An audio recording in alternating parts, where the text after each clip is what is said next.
Hi guys, in this video, I will guide you through on how to perform a database backup, and show you where you can access those backup files for your own safekeeping. Do note that auto backup files also stored in the same backup directory as manual backup. These files will be purged after a certain number of days, based on the system settings. Now go to Configurations, then, scroll down to Backup and Restore DB. You may opt for Backup Now or Backup and Email Now. For now, let's go for Backup Now. The pop-up will show you the name of the backup file. Now, let's go to the POS Systems Backup folder to look for the file.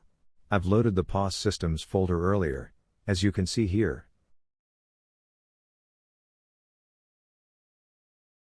Now go to the Backups folder. This is the newly created backup file which was shown earlier in the pop-up. You may copy this file and store it externally, or send it to the technical supports if they request for it. Thank you.